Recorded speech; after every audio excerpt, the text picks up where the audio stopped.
So one of the hardest parts of becoming a manager is the fact that nobody tells you the truth about what the role actually takes to be successful. Instead, they just give you this promotion, maybe a congratulations, and then you're just in it, right? Figuring it out live, in real time, with everybody watching. And let's be real, judging your every move. If that's you, I want you to know you are not alone. So many of the clients I've worked with have lived that exact experience, and I have too. Which is why in today's video, I want to share with you 5 things I wish other people would have told me before I became a manager, including why what I thought was my greatest strength actually became my biggest liability, what 2 very different bosses taught me, and the one shift that finally helped me to make real traction. So first, let's talk about what I got wrong literally from day one. So when I first stepped into management, I modeled myself after this picture, right, that I had in my head of what a manager is. And that picture that I had in my head was created over years of observing managers that I had had up to that point. And for me, what I was exposed to were managers who had all the answers, who were maybe slightly inaccessible and told us, their team, what to do and how to do it.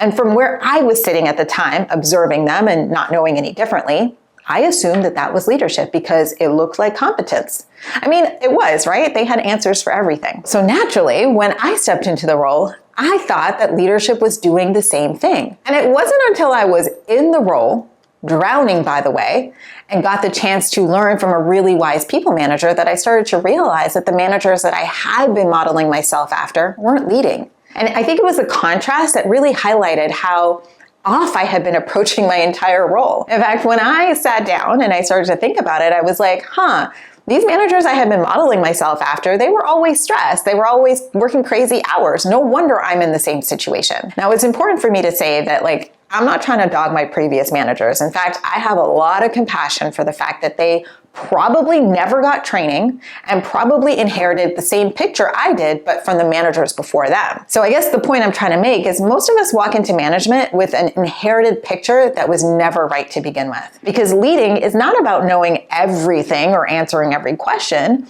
It's about helping a group of people achieve consistent outcomes and doing that by building thinkers. Not people who have to depend on you for every single move. And I gotta tell you that realization was really the beginning of when things started to move for me, because I started to approach my role differently, which then impacted how I was using my time and my energy. Now, I would love to tell you that once I made that shift, that everything else in my role clicked, but it didn't. Because the skills I had acquired to date did not prepare me for being able to handle people within the context of management. And look, I had years of experience dealing with people, right? I had worked in various customer service roles before that, and I did volunteer work with people.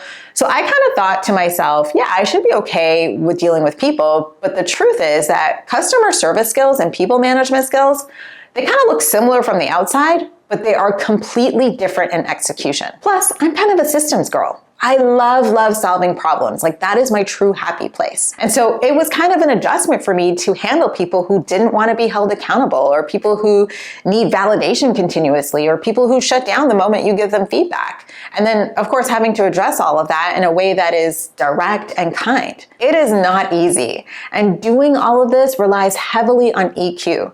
And the better you get at that, the more effective you are, because that's honestly 80% of the job, because it's people you're dealing with. And we all know fundamentally people are emotional. Now, in connection to emotional intelligence, one of the things that I think I took too far is empathy. I really tried really hard to be empathetic in my dealings with my team, because like I said, 80% of the job is dealing with people. So I tried really hard to bring a sense of understanding to every interaction, because I never wanted my team to feel like resources to me, right? I was very well aware of that. But in doing that, I created for myself some real problems, specifically in the area of my standards. And that showed up in different ways, right? So for example, if I had a team member who was going through it at home, health-wise, for example, I would not ignore, but I would quietly lower the bar for them in terms of the expectations. And I would tell myself that that was compassion. But it wasn't very compassionate to the rest of the team that had to pick up the load. Listen, accountability is really important, and it is possible to be both empathetic and accountable.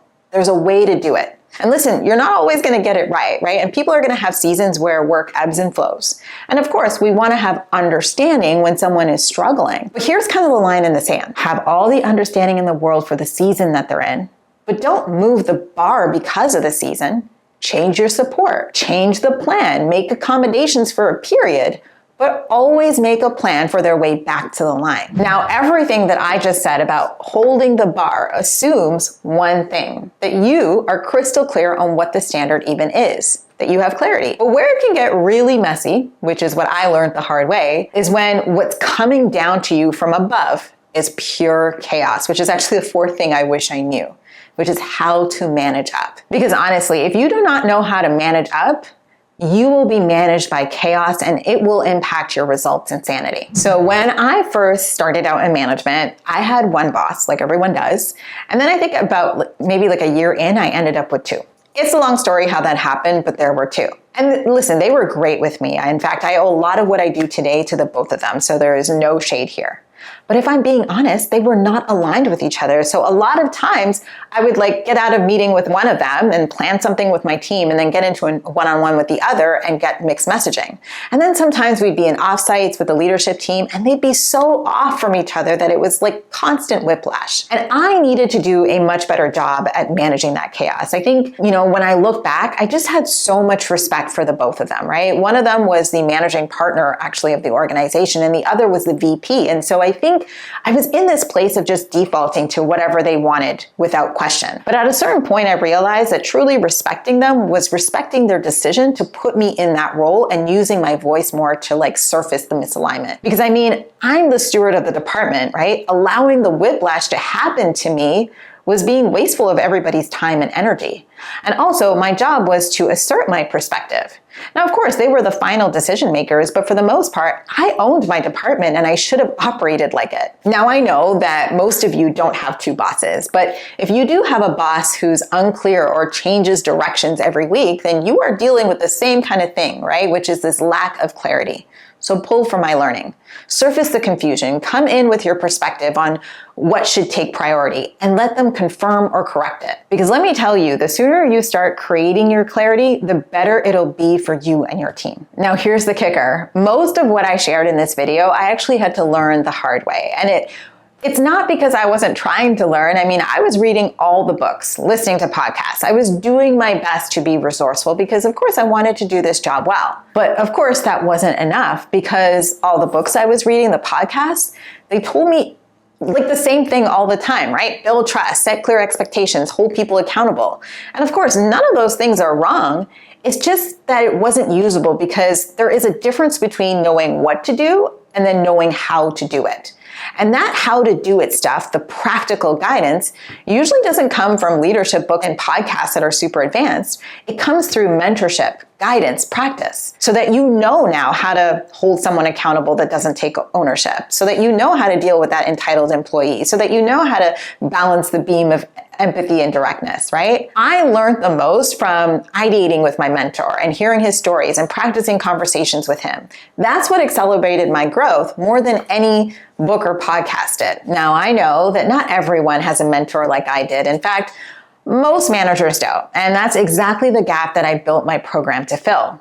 In fact, the New Manager Accelerator was built with that in mind to provide you with the mentorship, the practice, the personalized feedback, and the frameworks to be able to guide you in management so that you can be successful in it. So if you are looking for support and you would like my help, book a call with me using the link in the description box below to determine if it would be a good fit for you, or get signed up for my free training where I walk you through my 5-pillar framework that the program is actually built off of. Both links are in the description box below.